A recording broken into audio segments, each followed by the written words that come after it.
Hello दोस्तों, नमस्कार। मेरा नाम है हबी और आप सुन रहे हैं डरावनी कहानी। दोस्तों, आप सभी से विनम्र विनती है कि आप मेरे यूट्यूब चैनल को सब्सक्राइब करें। धन्यवाद। चलिए कहानी की ओर बढ़ते हैं। काला धागा, रक्षाबंधन की चुड़ैल की कहानी। भाग एक। गांव का त्योहार। सावन का महीना था। बरसात थम चुकी थी और गांव में रक्षाबंधन की तैयारियां जोरों पर थीं। गांव की हर गली में हल्की सी मिट्टी की खुशबू, पकवानों की महक और ढोलक की आवाजें गूंज रही थीं। मीरा, जो शहर से अपने भाई अमन के पास आई थी, सुबह सुबह ही राखी और मिठाइयां लेकर उसके घर पहुंची। अमन खुश था, लेकिन उसके चेहरे पर हल्की सी चिंता भी थी। मीरा ने पूछा, क्या हुआ? आज तो त्योहार है, फिर ऐसे क्यों दिख रहे हो? अमन ने धीमे से कहा, मीरा, इस साल रक्षाबंधन की रात अमावस्या है और इस गांव में एक पुरानी मान्यता है कि अमावस्या की रात यहाँ काली औरत घूमती है। मीरा हंस पड़ी, भैया तुम भी न। ये सब अंधविश्वास है।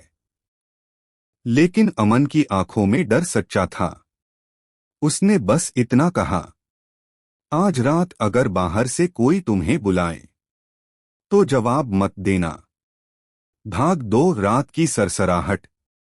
शाम होते होते गांव में त्योहार का माहौल चरम पर था।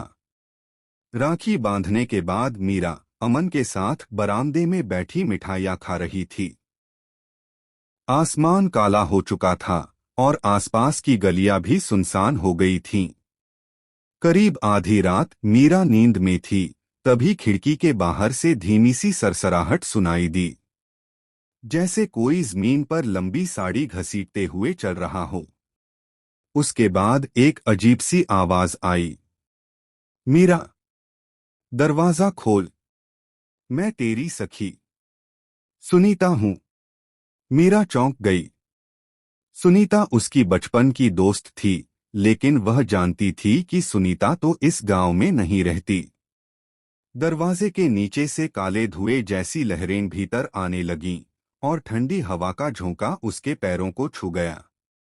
भाग 3। राखी का बचा। मीरा का हाथ अनजाने में अपनी कलाई की तरफ गया, जहां अमन ने राखी बांधते समय एक काला धागा भी बांधा था। अमन ने कहा था, ये सिर्फ रक्षा का प्रतीक नहीं, बल्कि बुरी शक्तियों से बचाने वाला धागा है। जैसे ही वह काला धागा मीरा की हथेली में आया, बाहर से फुसफुसाहट गुस्से में बदल गई। धागा उतार दे, नहीं तो तुझे खींच कर ले जाऊंगी। दरवाजे पर जोर जोर से चोट पड़ने लगी। खिड़की के शीशे में धुंधली परछाई दिखी, लंबे बाल, उल्टा मुंह और लाल आंखें। मीरा डर से कांप रही थी। तभी अमन कमरे में आया।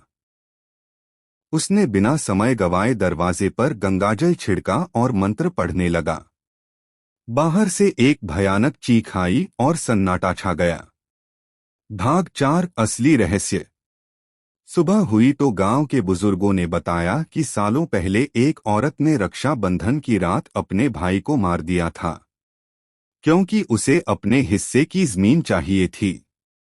मरने से पहले भाई ने उसकी कलाई पर काला धागा बांधकर शाप दिया था कि वह अमावस्या की हर रक्षाबंधन की रात अपने शिकार के लिए भटकेगी, और जिस पर काला धागा होगा वह उसे छू भी नहीं पाएगी।